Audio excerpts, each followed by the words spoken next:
So this morning we're going to talk about hypertrophic cardiomyopathy. I thought we'd just talk about this topic because I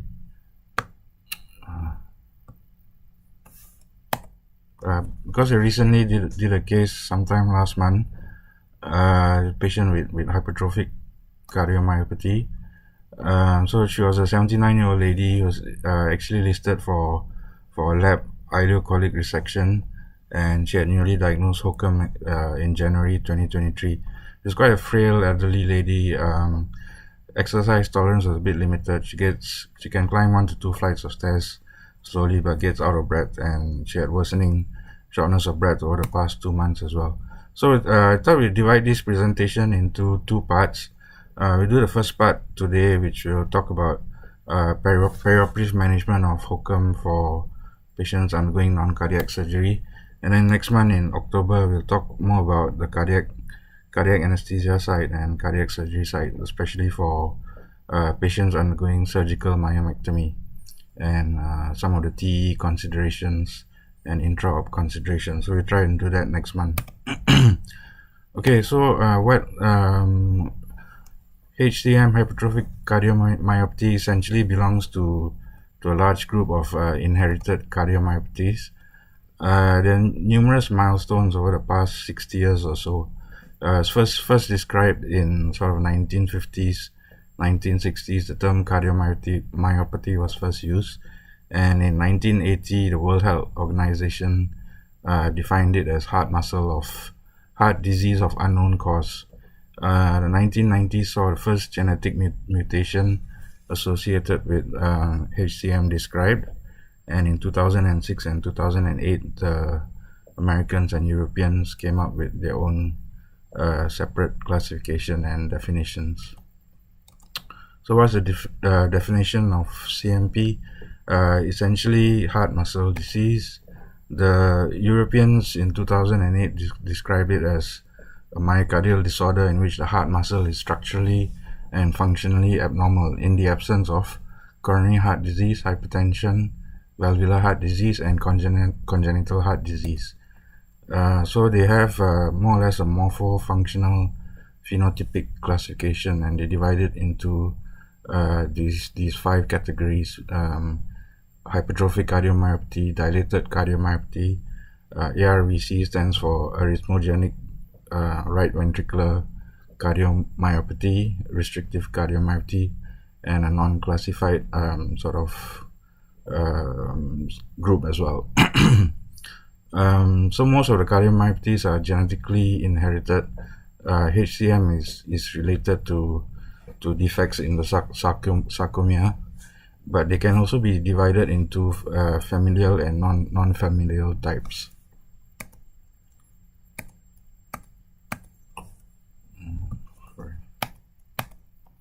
Okay, the Americans define it slightly differently. They have more of an etiological classification.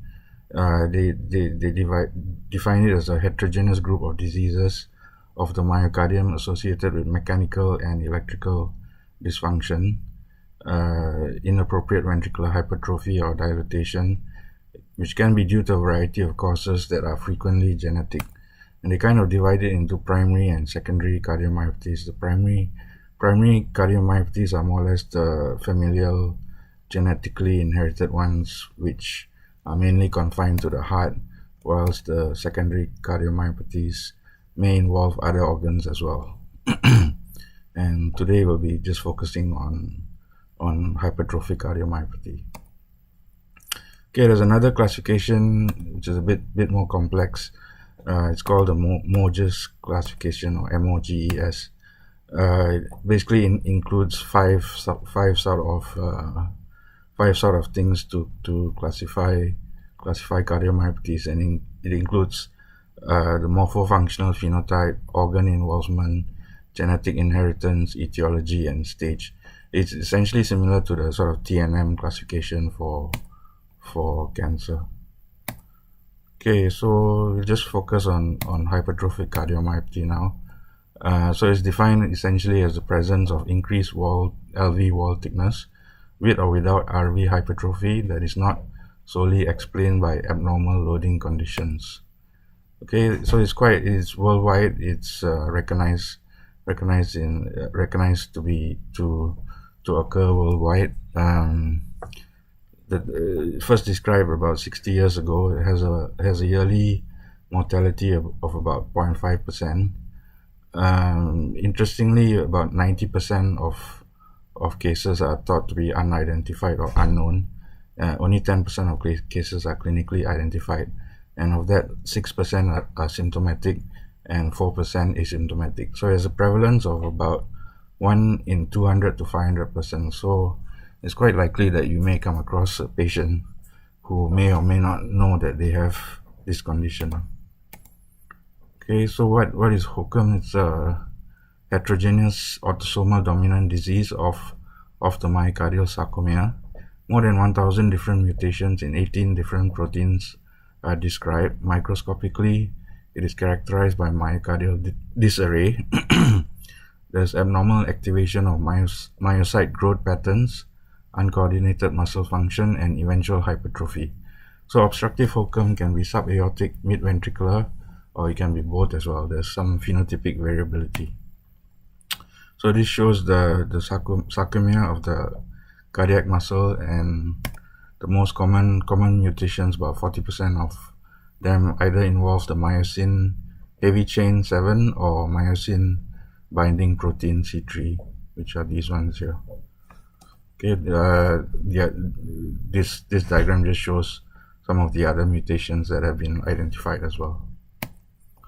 Okay, what about clinical evaluation? It's essentially multimodality evaluation.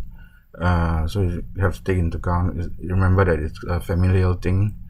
So you have to look at the family history, past medical history, clinical findings. There's a role for genetic testing. The mainstay of diagnosis is essentially relies on echo and CMR, and also sometimes there are some specific ECG findings that can be associated with cardiomyopathy. So as mentioned before, a lot of these patients are asymptomatic. They may be picked up as incidental findings. You may even see them in AOCC. They may have an abnormal ECG or murmur or present with an arrhythmia. Symptoms related to heart failure include dyspnea, chest pain, palpitation, syncope or pre-syncope, and cardiac arrest. And of course, family history is important as well. Okay, so 70% tend to be obstructive and 30% of the non-obstructive variety. What happens to these patients? They can either, there's a risk of sudden death. About 6% of these patients have a risk of the incidence of sudden death is about 6%. Others may develop heart failure secondary to LVOT obstruction, LVOT outflow tract obstruction. These patients may require either treatment with drugs such as beta blockers or calcium channel antagonists. If they are still symptomatic with medical management, they may need to undergo surgical myectomy or alcohol septal ablation. Okay, there's also a cohort of patients who will develop atrial fibrillation, and as mentioned, a large number of these patients are stable with no complications. They don't need any treatment, and they have a normal lifespan. Okay, so this slide just shows the treatment strategies. So again, obstructive and non-obstructive patients. Asymptomatic patients usually need no drugs. The ones who have obstructive HOCM tend to end up on beta blockers, VERAP, or calcium channel blockers. If their disease continues to progress, they may need alcohol septal ablation or surgical myectomy. In the non-obstructive side, again, medical management, they may end up having an ICD or pacemaker, and if they continue to progress, they may require heart transplant. Okay, so what are the implications for anesthesia? So this image here is actually a very nice image that I found. It's not from our patient, but it's in one of the publications. what about the risk? The risk for patients with HOCM undergoing general anesthesia. So this is a study in 1985, 35 adults, 53. This is for non-cardiac surgery. 53 operations essentially showed a low mortality, but there is incidence of minor complications, especially intra-op or post-op hypotension, requiring vasoconstrictors or arrhythmias, which can develop perioperatively. But overall, the mortality rate is quite low for these patients undergoing non-cardiac surgery. It's the same sort of findings in pediatric patients with HOCM undergoing general anesthesia for non-cardiac surgery as well. The peri-anesthetic mortality is quite low, it's about 0.6%, and quite a low prevalence of minor complications such as hypotension and arrhythmias. It's about 12%. So what's the key important point? I think the key important thing is to identify those patients most at risk in the perioperative period of developing consequences from the left ventricular outflow tract obstruction, and basically this will involve the usual history, physical exam, ECG findings, echo, and CMR. So you can kind of divide these HOCM patients, as mentioned previously, into the non-obstructive kind, where their LVOT resting gradient is less than 30. Then we have the obstructive kind, where their resting gradient is more than 30. We also have this category of patients who have a resting gradient of less than 30, but who can be provoked by either a Valsalva maneuver or by getting the patient to stand up, and where their resting gradient increases to more than 30. So these kind of patients, the obstructive and the latent obstructive ones, are probably the most at risk of suffering from complications during general anesthesia. Okay, so again, history, mentioned this before already, familial, genetic nature, look for symptoms of syncope, dyspnea, angina, arrhythmias, heart failure, evaluate the patient's functional capacity, kind of take note of what medications they're on, if they've had any surgical procedures or alcohol septal ablation, and also take note if they have a pacemaker or implantable cardiac defibrillator. Okay, so on examination you may find nothing. There may be no signs. What's been described is a rapid upstroke and downstroke of the pulse. The murmur is kind of similar to the aortic stenosis murmur. It's a late ejection systolic murmur, heard at the left sternal border, but the only difference is that it worsens when you do a Valsalva maneuver or the patient stands. So by doing a Valsalva maneuver, you decrease the venous return to the heart, and this kind of exacerbates the LV outflow tract obstruction and leads to an increase in the murmur. Okay, ECG is abnormal in about 90%, more than 90% of patients with HCM. 4 to 6% of adults with HCM have a normal ECG, and 3% of pediatric patients tend to have a normal ECG as well. Some patterns are considered specific for HOCM. These include pathological Q waves, deep S waves in V1 to V3, or high R waves in V4 to V6 due to LVH, and can also have abnormal T waves. Patients may have giant symmetric negative T waves, and this is suggestive of apical HOCM. This is not our patient, but just put it up here to show some of the ECG changes. So this patient has inferior Q waves in 2, 3, and AVF, I think. Some ST depression in AVL, deep S waves in V3 to V5, and the patient had asymmetric hypertrophy with a septal wall thickness of 21 millimeters. So anything above 15 millimeters is considered LVH and is used as a diagnosis for HCM in the absence of other causes of left ventricular hypertrophy. So this is another ECG. It's an elite male athlete, 28 years old with sarcomeric HCM. The ECG is more or less normal. The only abnormality being isolated T wave inversion in AVL, and this patient had a septal and lateral wall thickness of 17 millimeters. This is another one, giant negative T waves in V4 to V6, ST segment elevation in V2 to V3. Again, patient with HOCM.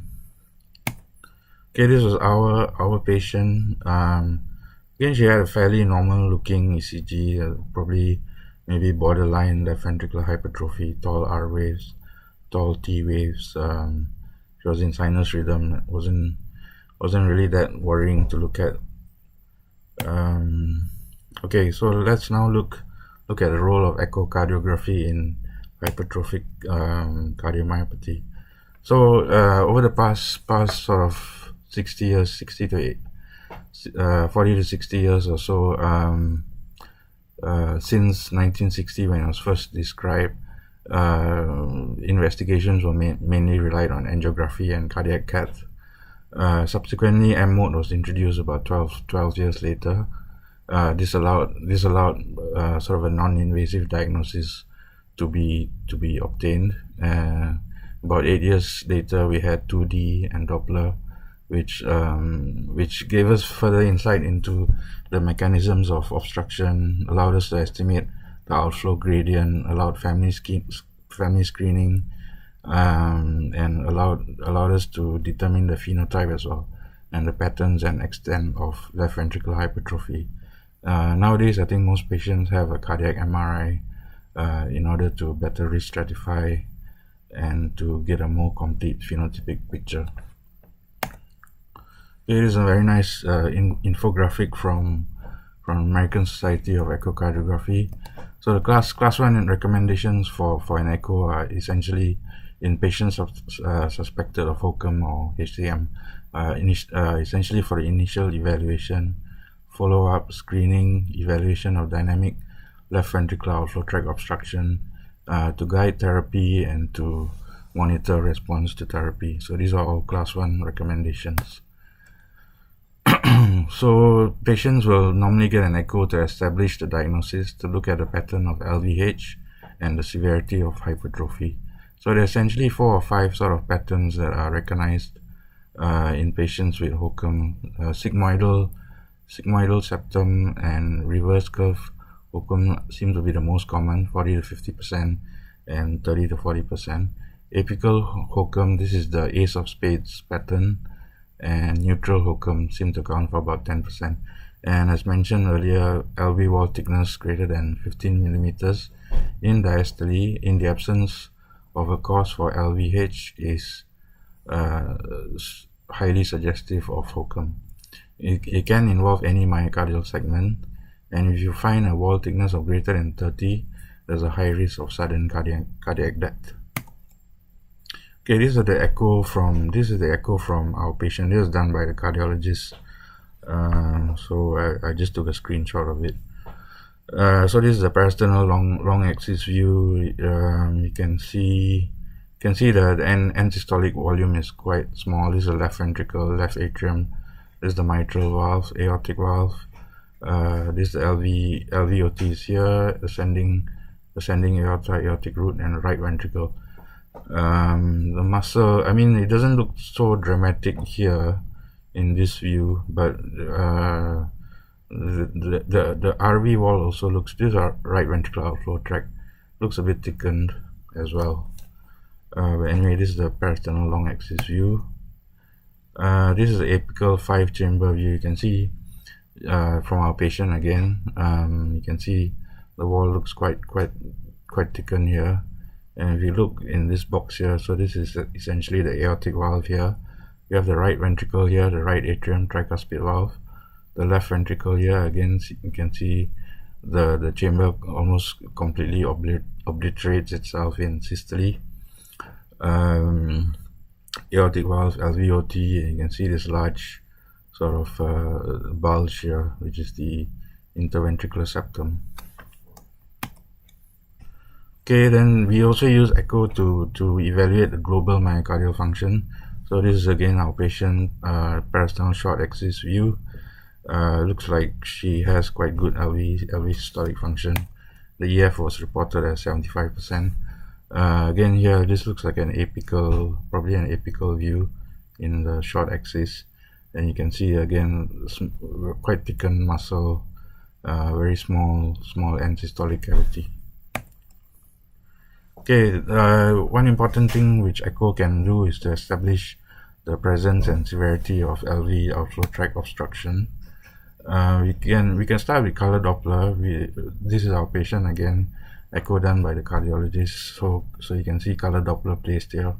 Again, we have the right ventricle, right atrium, tricuspid valve, the left ventricle, mitral valve, aortic valve here, the LVOT, and you can see quite a lot of color, sort of turbulent flow. This is called kind of like a mosaic pattern where you can see there's a mixture of the two extremes of the orange and the blue, and this is quite characteristic of turbulent flow. So you can so there seems to be like turbulent flow in the LVOT, and this obviously implies some degree of outflow tract obstruction present. Okay, M mode. Not many people tend to use M. But I think people still use M mode, but it may be kind of superseded by other echo modalities as well. So this is a normal M mode tracing of the mitral valve, and we have this characteristic EA pattern. If you remember EPSS, E point subtle separation, which is used to assess LV systolic function. So the E wave essentially resembles early opening of the mitral valve in early diastole, and the A wave represents the late diastole or atrial contraction. So this is normal, the normal sort of pattern. So you have an E wave and A wave. So what happens in HOCM is that you get the mitral valve, the anterior leaflet of mitral valve being pulled into the left ventricular outflow tract, and you get this sort of a hump here. And you can see it quite clearly here. So this is the E and the A wave probably, and this is in systole after the QRS.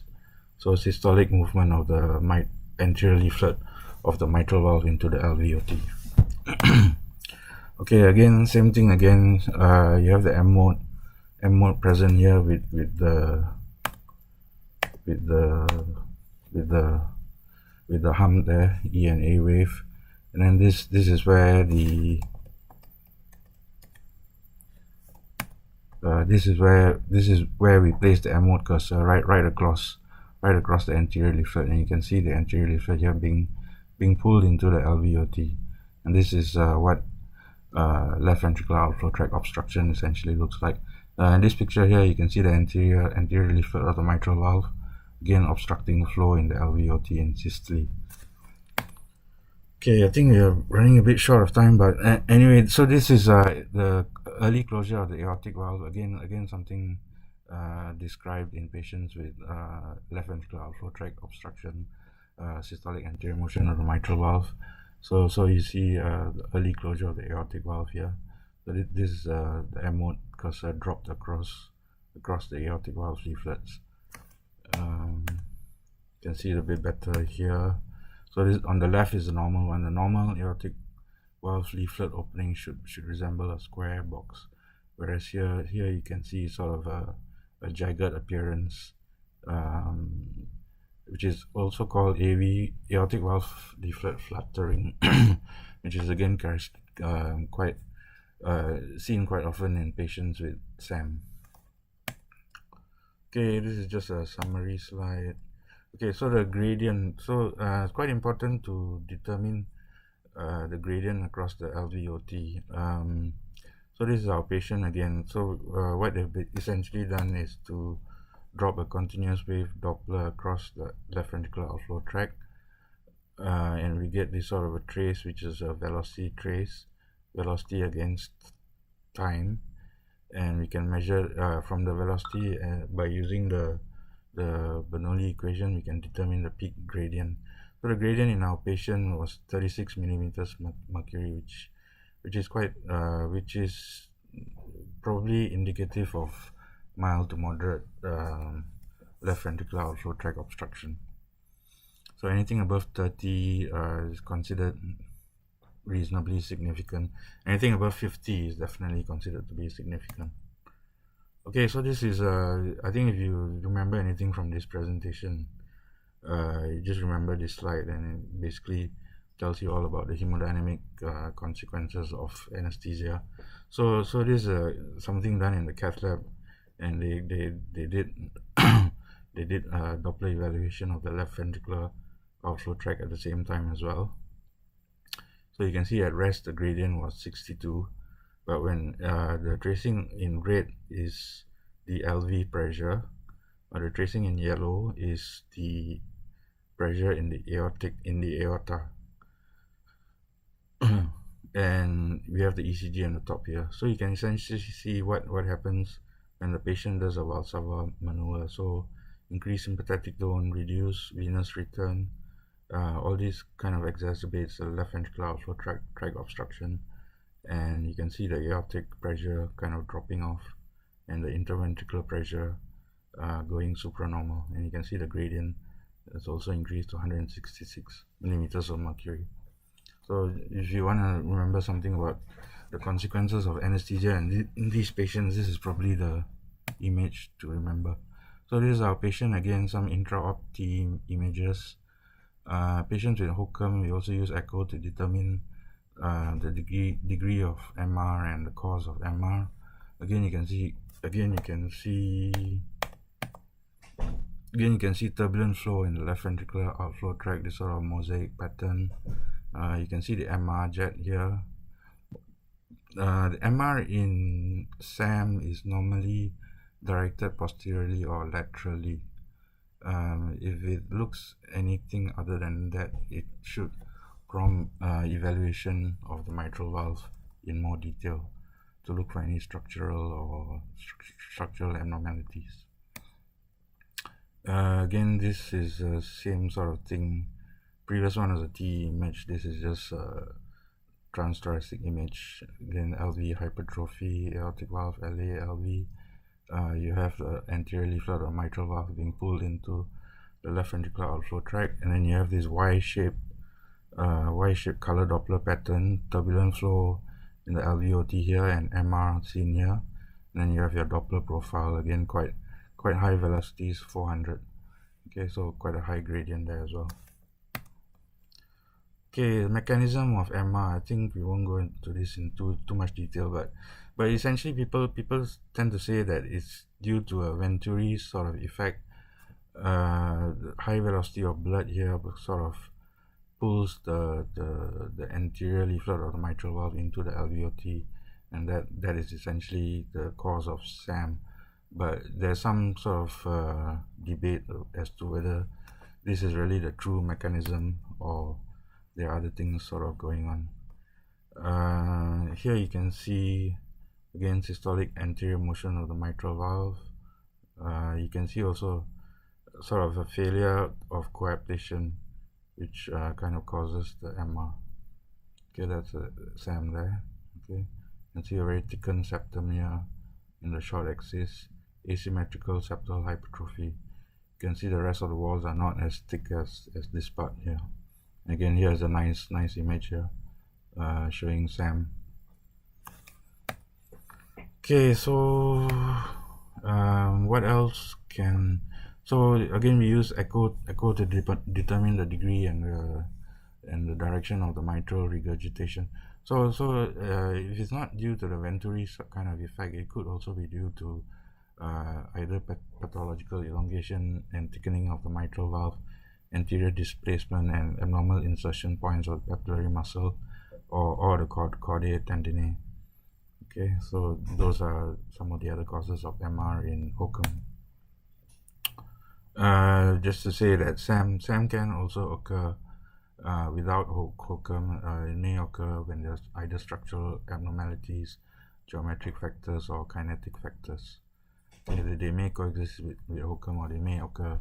SAM can also occur independently of HOCM. Okay, so with the severely thickened LV wall, you're bound to get some form of diastolic dysfunction. This is our patient's EA mitral inflow velocities, showing an EA ratio of 0.4. We won't go into too much detail, but this essentially fits with this pattern: impaired relaxation. You can see the EA reversal here. There was also tissue Doppler done by the cardiologist. Again, a velocity E prime velocity of 3.59, which is less than 8 and kind of indicates grade 2 diastolic dysfunction. So this is our echo report of a patient: fractional shortening of 48%, EF 75%.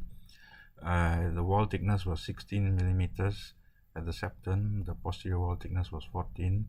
So again, anything more than 15 is significant. Diastolic dysfunction, EA ratio of 0.4, mild MR, and the LVOT gradient of 36 millimeters of mercury at rest. Okay, so the last part, anesthesia.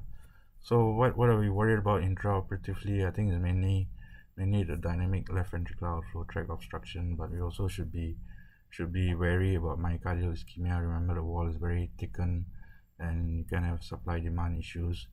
MR is the other concern, diastolic dysfunction, and also development of arrhythmias, especially atrial arrhythmias. AF can occur in up to about 25% of patients. Okay, and the goals, I think this is fairly straightforward. I think most of us are quite familiar with this. So the factors that worsen LVOT obstruction are preload reduction, afterload reduction, or increased myocardial contractility. And again, the factors that prevent LVOT obstruction are preload increase, afterload increase, or vasopressor drugs. So intraoperatively, preoperatively, ensure that patients are taking their beta blockers or calcium channel blockers. Ensure they continue it in the perioperative period. Do not suddenly stop beta blockers, as can precipitate tachyarrhythmias. Adequate anxiolysis. You can give a beta blocker as a pre-med if you're concerned. If the patient is not taking beta blockers, some people kind of recommend this. Aim for a resting heart rate of 60 to 65. Avoid prolonged fasting. Intraoperatively, good to have a TE. I mean, it's useful. It can be useful. Maintain sinus rhythm. Avoid hypovolemia. Maintain SVR. Avoid adrenergic stimulation, and ensure adequate depth of anesthesia. So what did we do for our patient? The patient was scheduled to have a laparoscopic surgery, but ended up having an open procedure from the start, so they didn't have any laparoscopic procedure done. So we opted to use intrathecal morphine for analgesia. We gave the patient a general anesthetic, intraarterial line, large bore IV access, hemodynamic monitoring with Edwards Life Sciences flow track, and we inserted a TE as well. We didn't put a CVP line in, and post-op, the patient had an ONQ pump. So fairly stable throughout. It was quite an uneventful case. Patient was quite stable. This just shows the Edwards Life Sciences monitor. You can see there's not much change throughout the case, and this shows the trends. So fairly stable throughout the whole case. So she was extubated post-op, no issues, and transferred to surgical HIDE. These were the intra-op images from our patient. So this was the TE that actually does show the presence of SAM here, and they did look like there was some turbulent flow as well. But interestingly, when we looked at the gradient was only 13, so it was less than 30 and wasn't really significant, and it wasn't really causing any sort of hemodynamic consequences. Okay, so post-op surgical HIDE overnight, transfer to the ward, uneventful recovery, and discharge on post-op day 9. Okay, so that's more or less my presentation. So as I mentioned, in October, we'll try and look at septal myectomy, intra-op considerations, TE evaluation, and for surgical guidance and some post-op considerations. If you're interested in reading, there are lots of articles.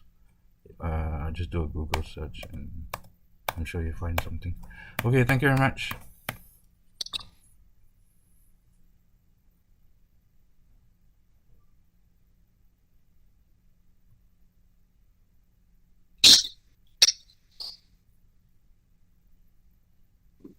Thanks, Suresh. Very nice presentation.